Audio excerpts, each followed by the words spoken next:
Ladies and gentlemen, good evening. Welcome to the last webinar in New York No-Go's Masterclass series on retail media. I'm Sumita, Customer Success Manager at Crealytics, and I will be your moderator for this session. Joining me today is our product expert, Alex. He is a data-driven marketing enthusiast. He is an industry expert and analyst with a special focus on platforms and retail media. He, you may say, is our resident retail media Yoda.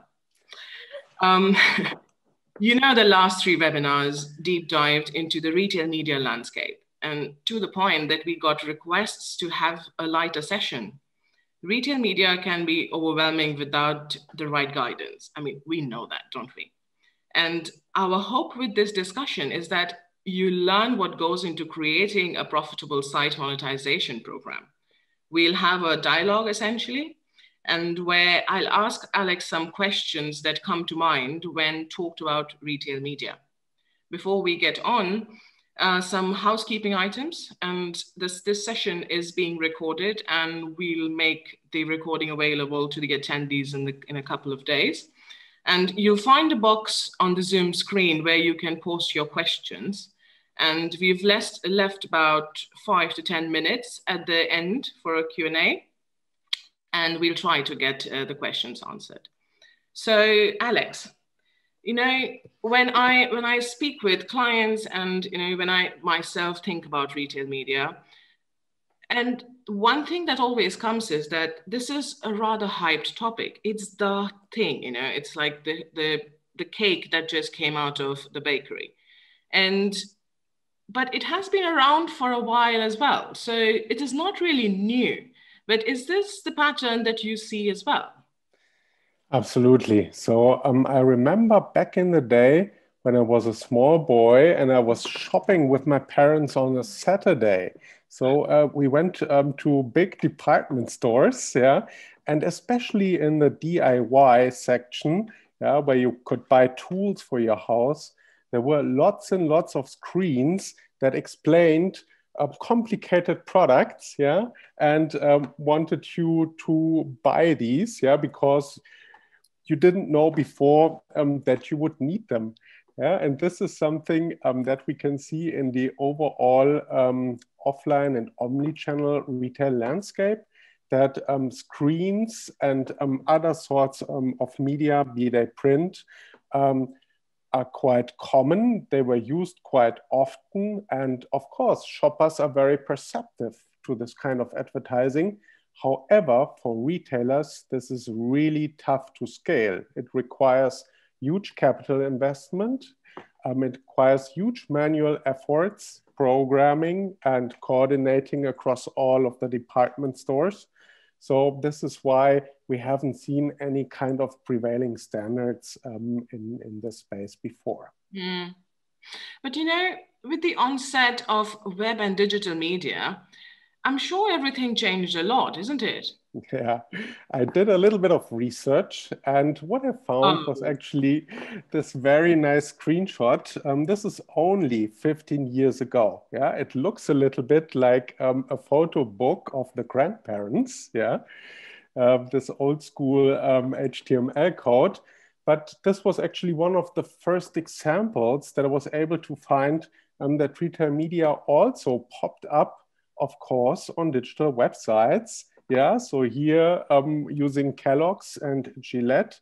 So a lot of exposure, a lot of reach, yeah, although be it a little bit out of context, yeah, right in your face, so to say, but TV advertising was like this as well. So we see it started all with digital banners very early on. I have to say that this screenshot reminds me of my childhood, because this is exactly how website would look at that point. But I have to address the elephant in the room, Alex. In the pandemic, apart from realizing how banana bread is made, I think one thing we have definitely established is how massive Amazon has become. It is such a dominant player at the moment. But what, in your expert opinion, is the reason for this? Why do you think this is the case? It's a very good question. So when we go back in time to 2012, we can see a huge move that Amazon did at that time. And that was basically they started to ramp up their media business. Yeah, and at that time, it was three different brands, if you want to put it like this. We had the media group. So this was basically Amazon's sales and account management group that tried to make advertising deals and then planned on ad ops and execution.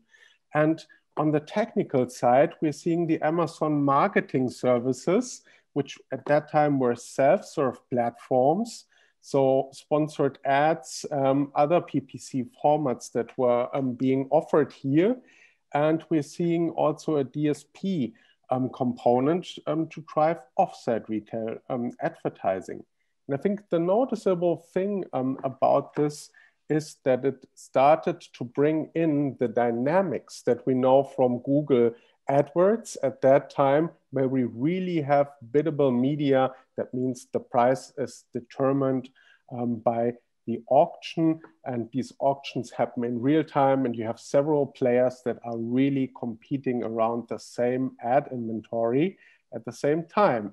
And we need to say that probably Amazon learned this from Google and perfectly translated this into a retail environment. And for advertisers, it changed the economics of advertising. Yeah, if I was a huge brand before Google AdWords, I would be able to get bulk discounts. Yeah, when I made my media deals. So the more I spend on media, yeah, TV, print, and so on, the cheaper it would get per 1,000 viewers. Yeah? But with biddable media, these economies have reversed. Yeah? The more I spend, the more expensive advertising gets. And of course, this is something that also Amazon in the course over the next years profited from quite a lot. Mm.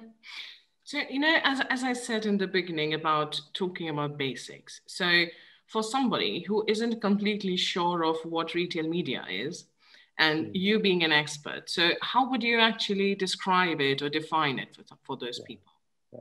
So basically, the principle is quite easy. Retail media is digital advertising that you execute on a web or app site that is basically engaged in e-commerce. Yeah.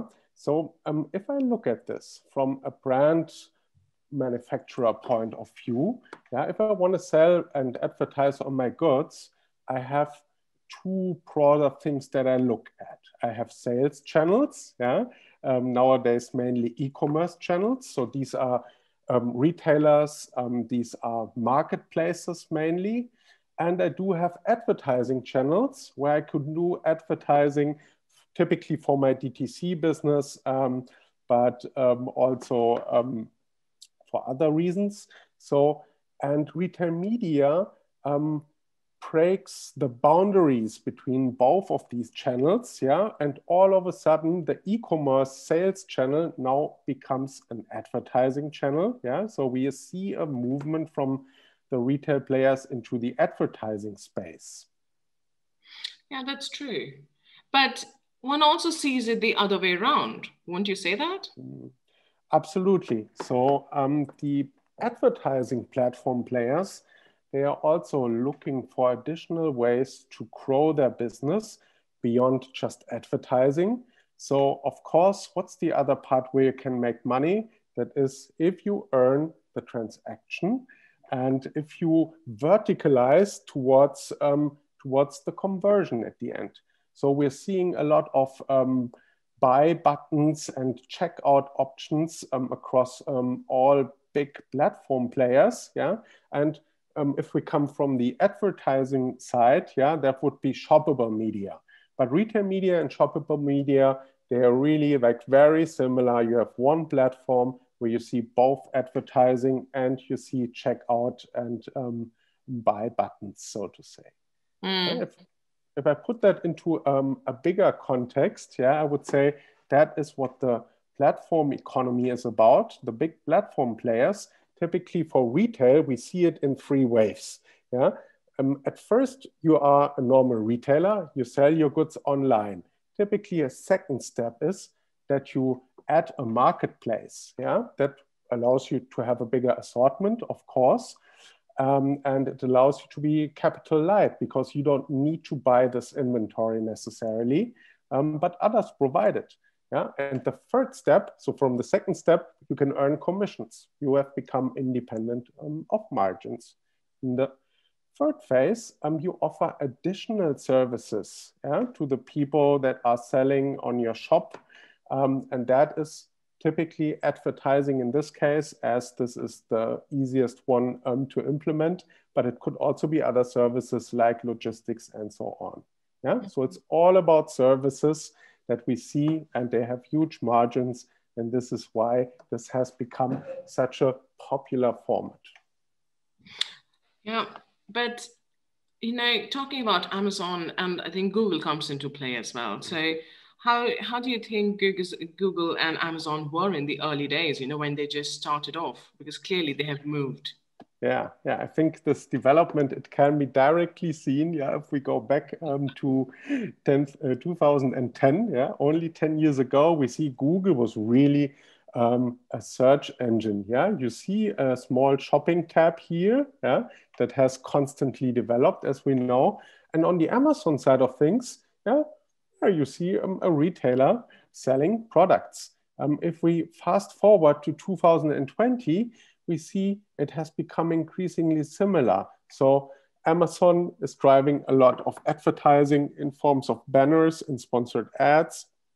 And you cannot see it on this screenshot, but in several areas of this world, you can also check out and put stuff into a Google cart, a program which was formerly known as Google Express. So clearly, Google is making a move towards becoming a marketplace. Yeah, so the business models of advertising and e-commerce, they somehow converge in a platform world. I have to say, I'm amazed how much change a decade can bring by, which is very good. It's progressive, but it did definitely amaze me. Yeah. But Alex, there's something that I always hear about when I'm speaking, or I'm reading stuff. It's the buzzword called marketing flywheel or the flywheel effect.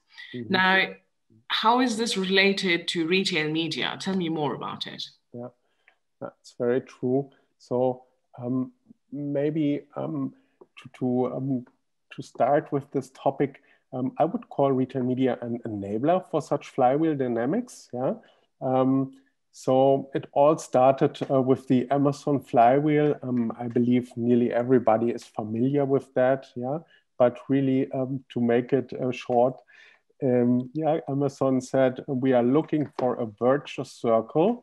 Yeah, and they said the better our customer experience, that will set off the journey. The more traffic and customers we get, the more sellers we attract on the marketplace, the more selection they bring, which in turn will drive a better customer experience. And so all of this dynamic, these parts all reinforce each other, if you want to put it like this. Interestingly enough, we see similar possibilities with retail media. Yeah. So if we're looking at the circle on the right-hand side, at first the retailer has to invest into marketing to win new customers. Yeah. So he advertises on Google and Facebook, and so on. As a consequence of this, he wins new customers that didn't buy at his site before.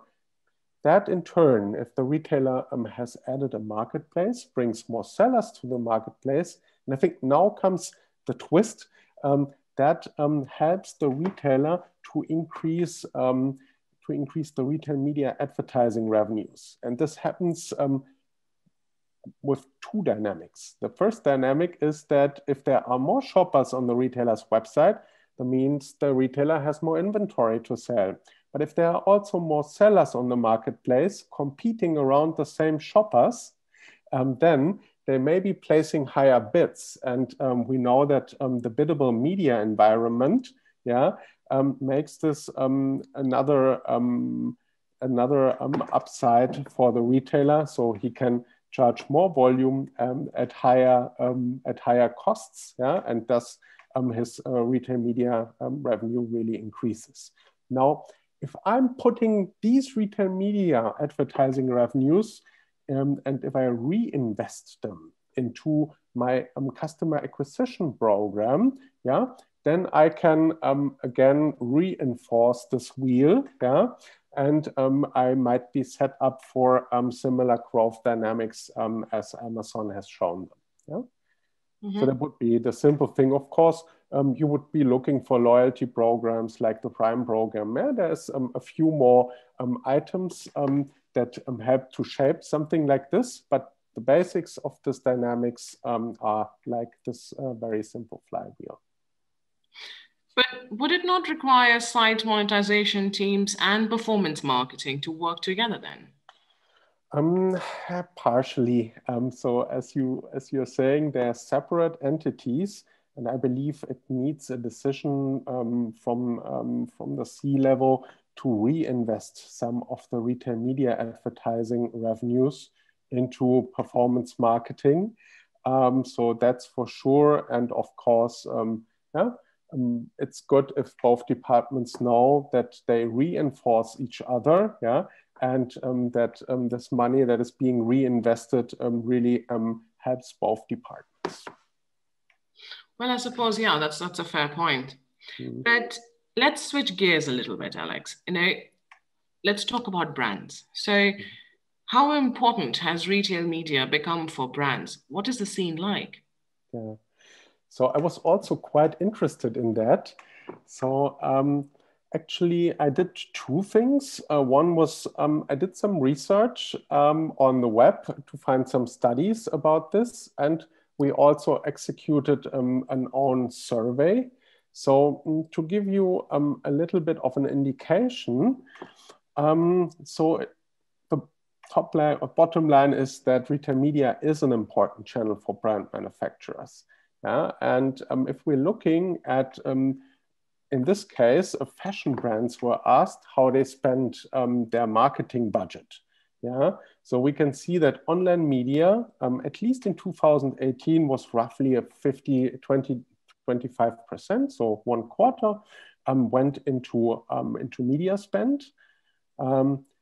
And if we're looking deeper into that, yeah, we can subdivide it by brand and performance budgets. And roughly for both, we see that retail media has a 20% share of the of these media budgets. Yeah, and we have seen very similar numbers when we looked at our survey. Yeah, so there's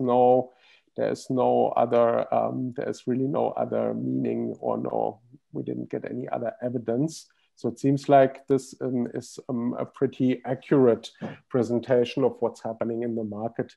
And I believe this is even to become a bigger part as people are buying more and more on platforms like Amazon and Walmart and others.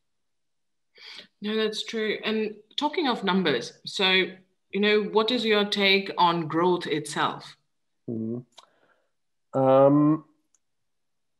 I did also some research on that question. And first of all, retail media is obviously driven by e-commerce. Yeah? The bigger e-commerce gets, the more relevant retail media becomes.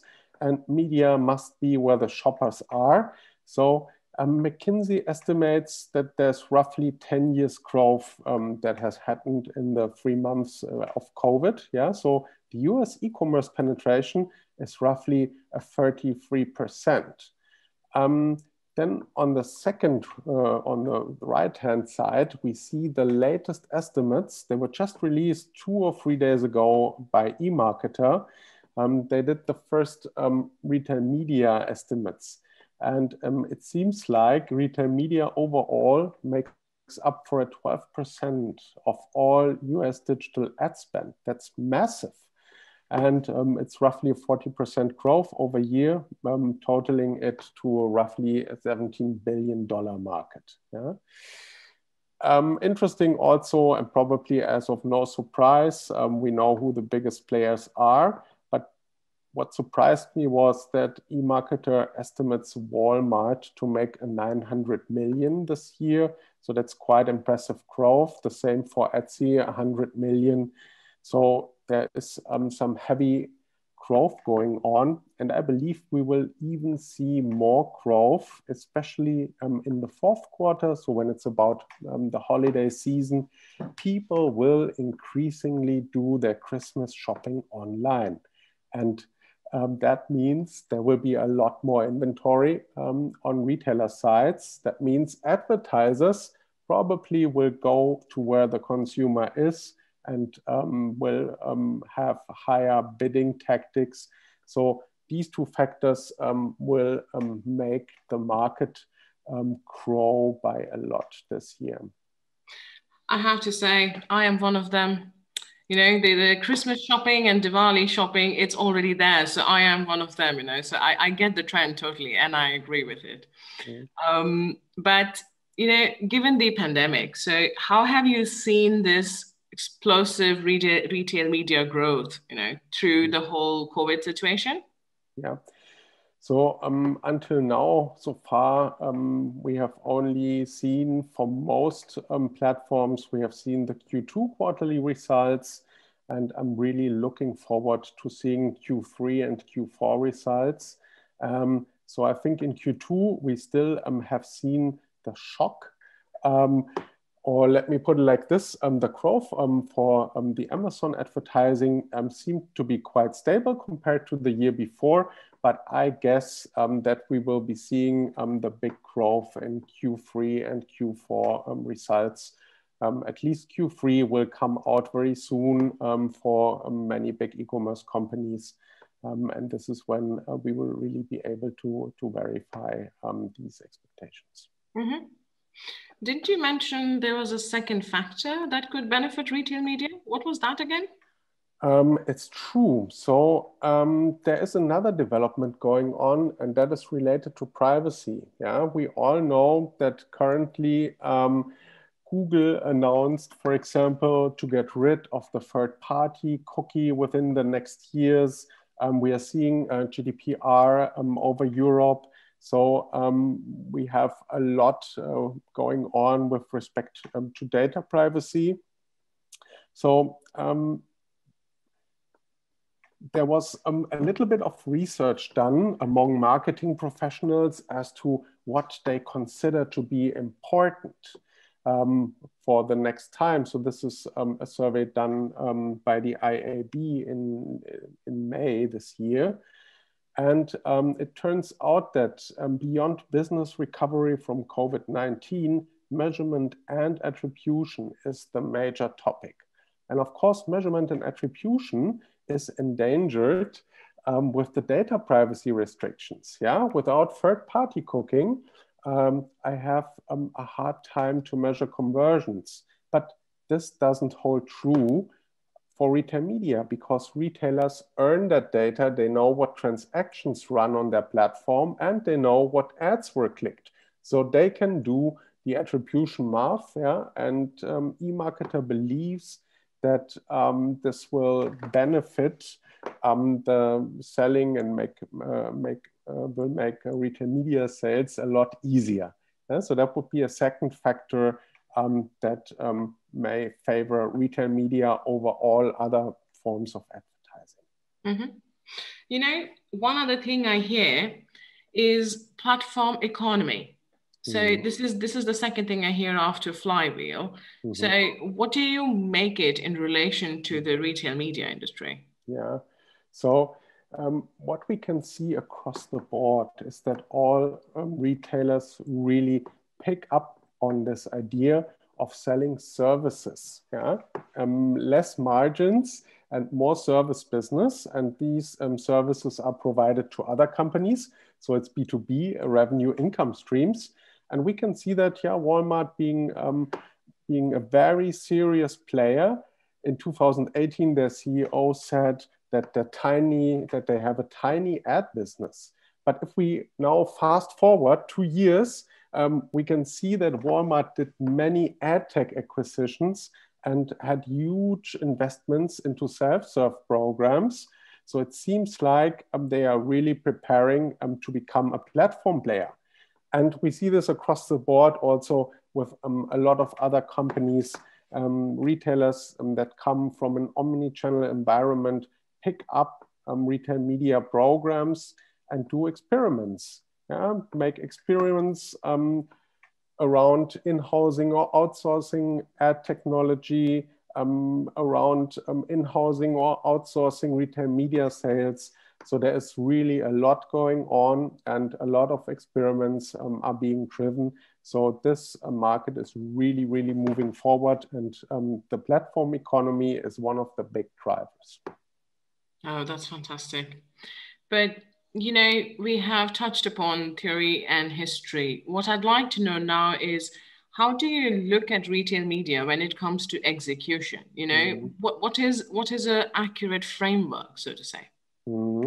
So the question is really how to classify retail media, what forms are out there, so that you can actually make a distinction and see where you want to go, what you want to offer.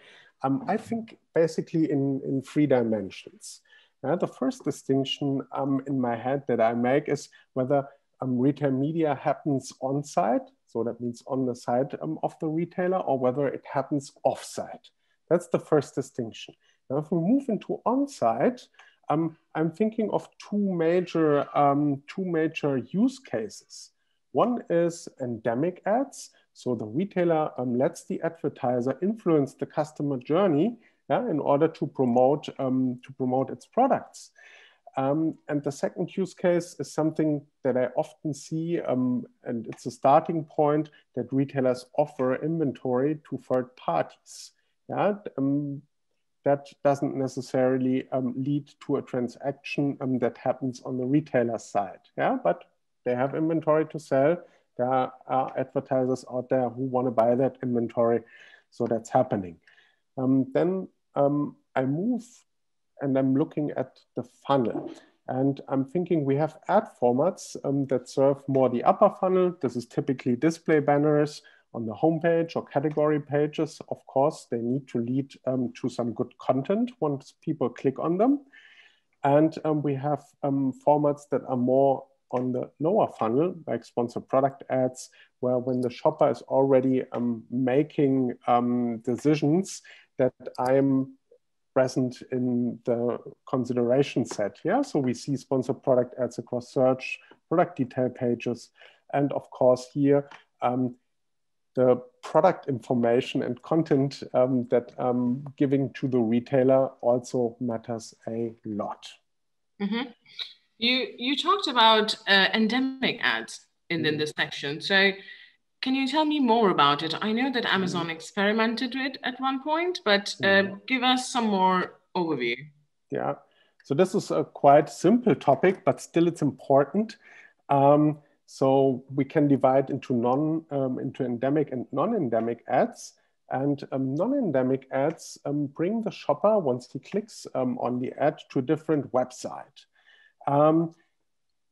And retailers need to be careful with this because they want to have the shoppers on their site. Now, these ads run the danger of the shopper leaving the site, and the shopper not finishing the customer journey, not getting to the transaction, but distracted on a different kind of site.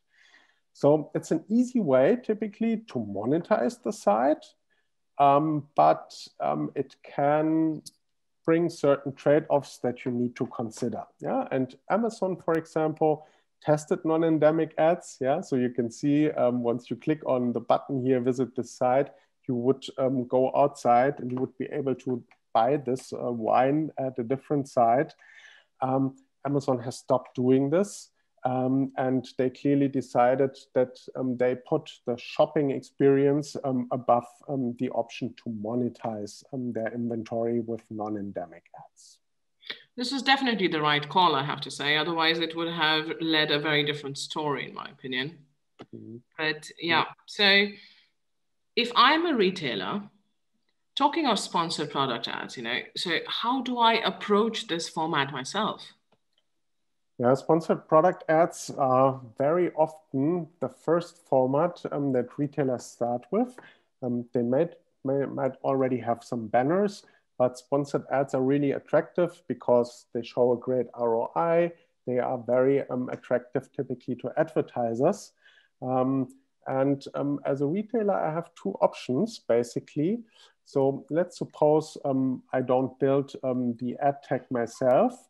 Now I have two choices. I can either go for a network vendor. So here we're talking about the likes of Criteo, where I not only buy ad serving technology that shows and displays sponsored product ads on my website, but they also bring a bundle with advertisers, so brands that are already advertising on that network. Yeah, so it's an easy start for the retailer. And they don't have to do any sales. There's no campaign management and no onboarding required. But they have this man in the middle, the network vendor, who has a lot of power, who can direct the demand also to my competitors. So that makes it problematic. And especially if you as a retailer want to leverage your relationships with your best brands, then this model is not really scalable. To solve this, there's another piece that we can take a look at, and that's a private marketplace technology. This is a piece of tech that I integrate with my website, and then my sales team does the job of selling this to my advertisers. Mm-hmm. So I'm way more independent, and typically this is the smart way on the midterm to build my sponsored ad network on my own, so to say. Mm-hmm. So my company, and so in the end, if you see that all that is well, yeah. So if I'm a person who wants to run something, so what options do I have as a retailer to implement such a program then? Mm-hmm. So that is exactly what you have to think of at the very beginning. Do I want to build it myself? Do I want to buy a provider? And if so, do I build on a PMP or a network? That would be the first choice. And then you need some technical integration and some testing upfront. Yeah? So these are the major decisions that you have to make at the very beginning. Well, that's fair, I suppose. Yeah. Mm-hmm. So we have talked about the whole theoretical part, but I do want us to see some examples, so you can run me through what a good or a bad or, what a decent ad is. Let's do that now. Yeah, that's actually a very good idea. I've prepared quite a few examples to show how much retailers are between and have to balance between different forces. So I'll share my screen with you over here. So I have picked a few examples. This is an example of a homepage. Mm-hmm. And the homepage, let's say, it's a marvelous place to monetize, and it's a challenging place. It's marvelous because you get lots of inventory. Yeah, so many people come to your homepage, and you have a lot of inventory there, and you can create a lot of awareness. Yeah. The challenge is that you don't know what these people are looking for in this moment, unless you combine retail media with personalization. That means or you have a little bit of an idea who is that person that's currently looking at my website. What are they in for? Are they gamers? Are they looking for fashion? Do I have a previous recording of their interests? Yeah. Otherwise, the shopping experience can become irrelevant. That's fair, but perhaps give me a tangible example. Yeah, so for example, on this page on the very bottom, I'm seeing a sponsored banner here. And this is clearly, parenting a newborn, this is clearly targeted. And suppose I'm not a parent, or I don't have a newborn, this is clearly irrelevant to me. Yeah. But if I am, this can be a marvelous chance for brands to get into the mindset of young parents. So if I click on this one, and now I'm getting some helpful content. But tell me, what do you think of this page? How do you like it? Yeah. So the first thing is I wondered actually who sponsored this page. I don't see any brand being exposed here a lot. Maybe it was some internal sponsoring within the company, possible. So what I would probably do here is under all these subsections, yeah, there are meaningful places where I could add sponsored ads, where people could really see, let's say, the most important diapers or wipes. So that would be a good chance to directly expose certain products, and the shopper could buy them immediately without having to go through another layer of navigation. That would be one thing. I would probably also be careful, because it has the danger of, let's say, adding clutter to this page. It's a very clean layout. Yeah, so we would have to test if I'm building in a sponsored product ad inventory there. I have to be careful that I don't, that the shopping experience doesn't become worse because there's clutter. So I would probably run an A/B test to decide and see if that actually brings extra revenue or if people get distracted, basically. But all in all, there is huge potential in here. Oh God, hang on a minute. Yeah. So what am I looking at here? Because this is not really the best practice, is it? It seems like that this retailer decided to have some non-endemic ads. So the sponsored section here, at least they fit within the category of babies. But still, you can notice these ads will bring you to a different site.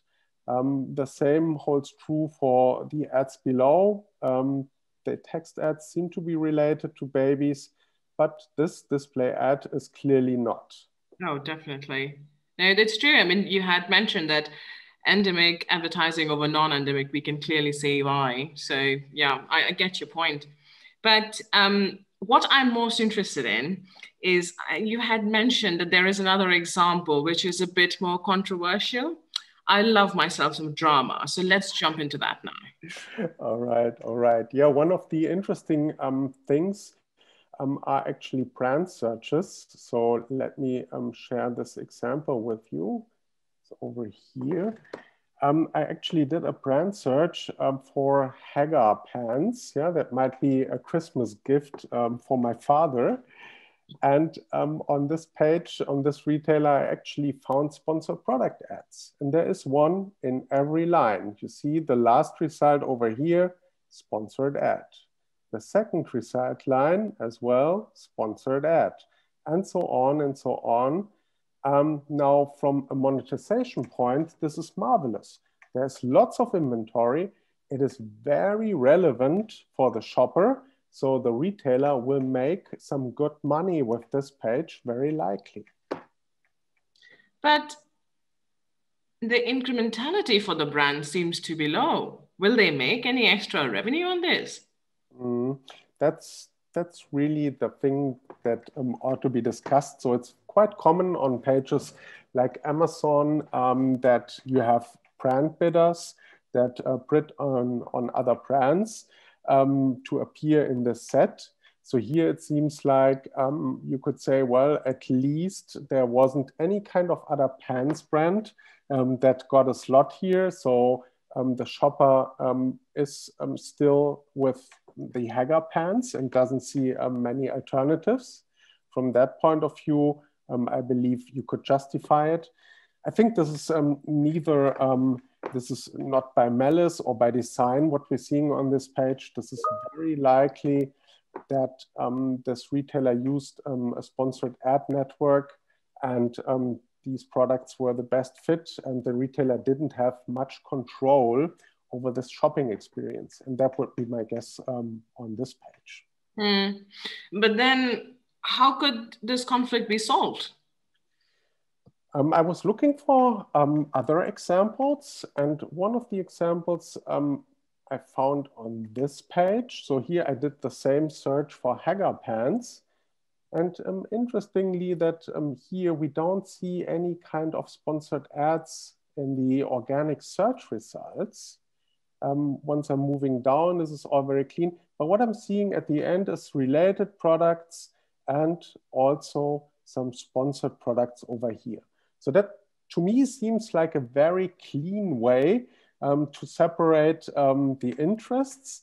It seems to me like this retailer really partnered up with Hager pants, and we put some other sponsored products there, but really was careful enough to respect what the shopper was looking for and what the brand really wants, and that is the visibility for brand searches. So now that we have the trousers in our shopping basket for Christmas, what is the next example you have for us? Yeah, another very interesting example is generic searches. So in this case, I was looking for krills actually. And I wanted to know what happens because a krill is a product that could need explanation. You have many types of krills. So there's lots of ways that I can discover the right krill for me without me even knowing it upfront. So I believe this is a very good example. So once I go through this, well, the first thing, okay, is a sponsored product. It's loosely related to everything you need for your next culinary adventure. Okay, then I'm moving down and I like what I'm seeing here. First of all, the second two product results are sponsored products. They're very relevant, so they perfectly fit into the shopping experience.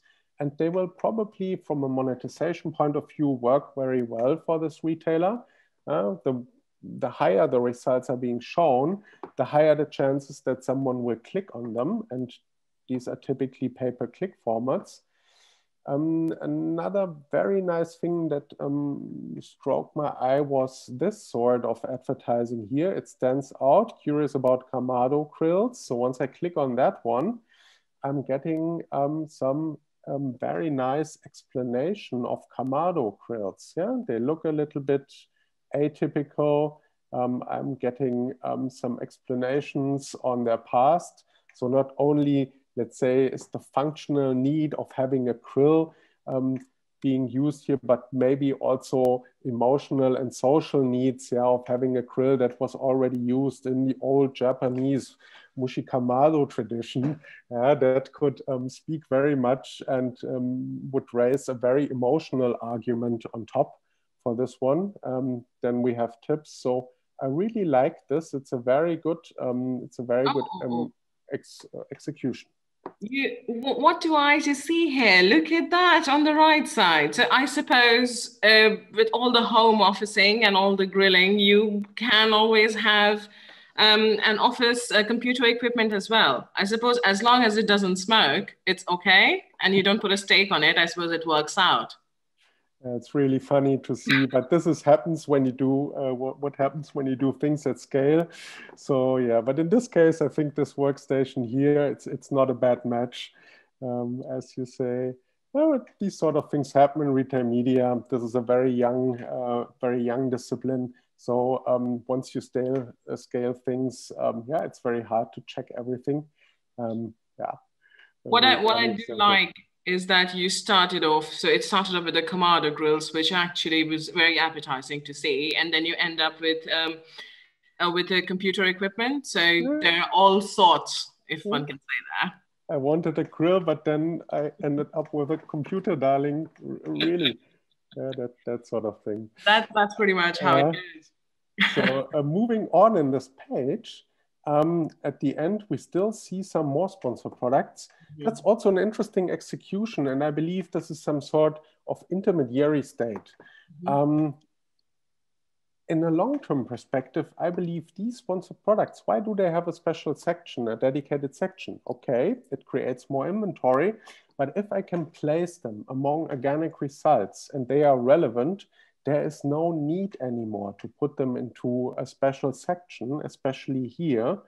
So I believe that there are a lot more monetization opportunities once retailers are confident that the sponsored results are working well for the shopper, and given that there are enough brands there that do their advertising on that retail page. Yeah? So I believe this is a big, big opportunity for this retailer to even monetize the site better and be helpful for both shoppers and partners.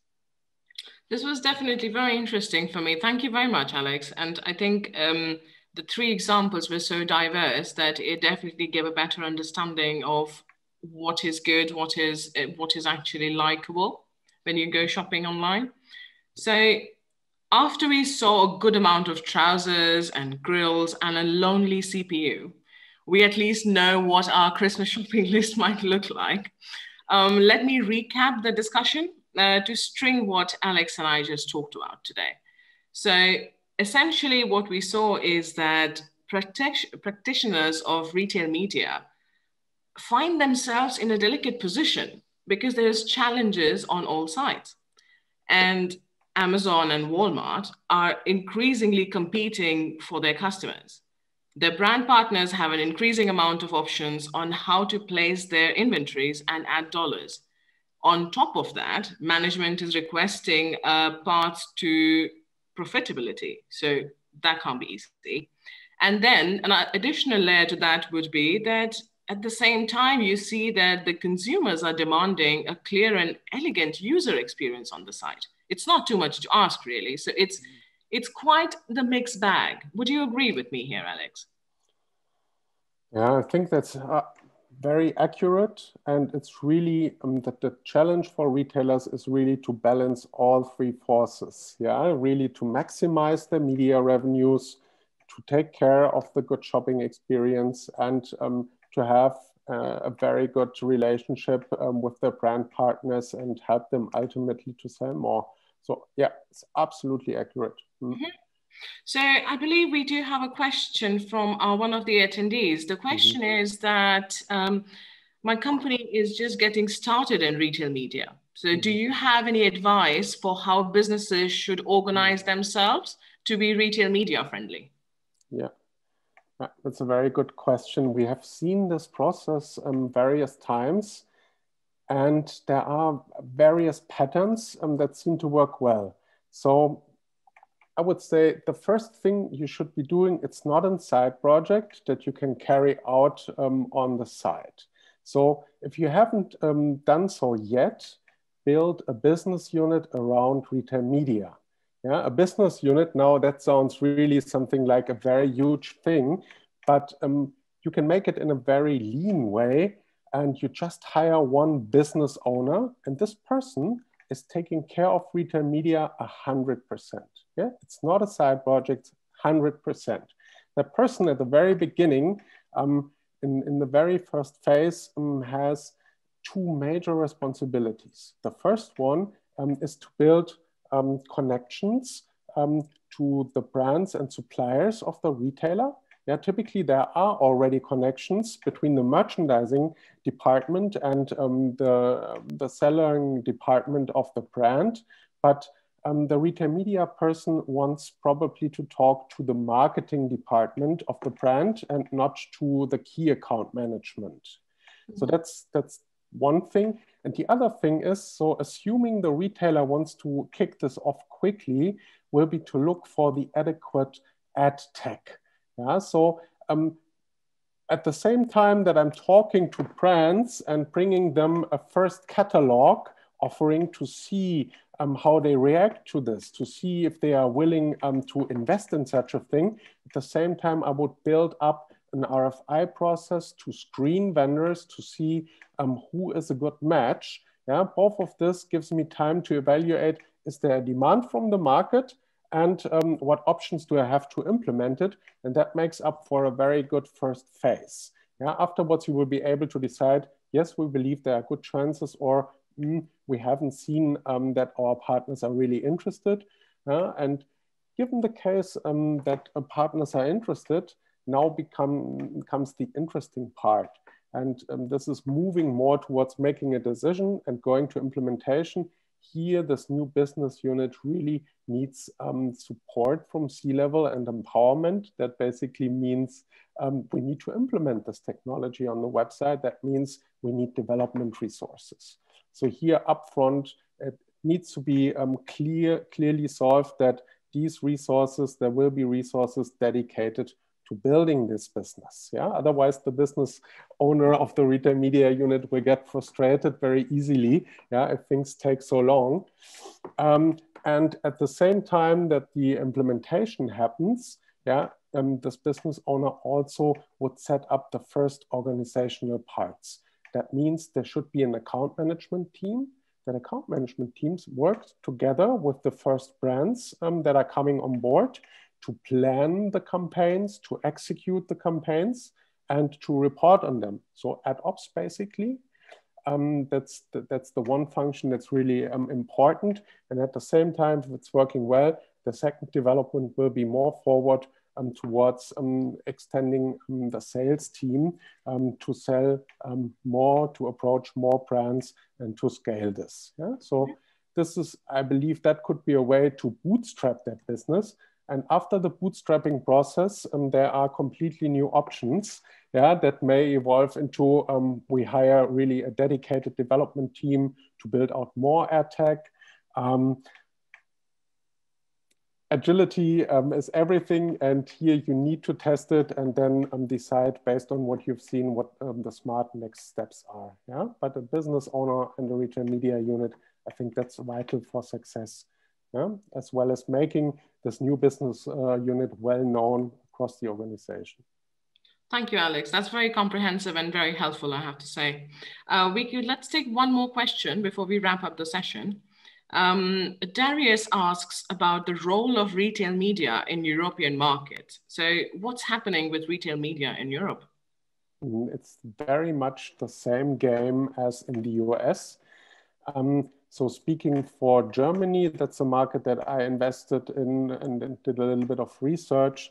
It has also become a 1 billion euro market for retail media. It's quite huge here. All brands are talking about it. And a lot of course, Amazon is also the biggest player here, taking roughly 75% stake of the market. But other players as well are ramping up, and it's really becoming a big topic here, especially for brand manufacturers. Yeah, for brand manufacturers, many have outsourced their marketing to agencies. We now see the opposite move, that many brands consider this making retail media advertising on platforms and retailers. They make it part of their core business. And this is, of course, driven by Amazon by a large extent. But we see that the brands in Europe are very much aware. They are quite, there's a big wave of platforms that just are having their IPOs. And a lot of retail players in Europe, Zalando for fashion, for example, and they are really ramping up their business, and yeah, the hype is as well here in the EU. Mm-hmm. No, understandably. So this essentially brings us to the end of the webinar. Thank you very much, Alex, for the interesting dialogue we had. I think the future potential of retail media is rather exciting. Remember, ladies and gentlemen, you'll have the recording available to run through the trousers and grills, if not for the insights that Alex shared. So for any pending questions, I would encourage attendees to get in touch with us at the Crealytics website or drop Alex and me a line via LinkedIn. We'll be happy to get back to you. And with this being the last session of the webinars for New York No Go and this year's masterclass series, we do plan to return in 2021 with a new lineup of expert speakers and exciting content. And with this, on behalf of Alex and myself, I would like to thank everybody who supported us during our masterclass, the whole series of it, and our very best wishes for a very highly profitable holiday season. Thank you very much, everybody, for attending. It is much appreciated. Thank you. Bye-bye. Bye.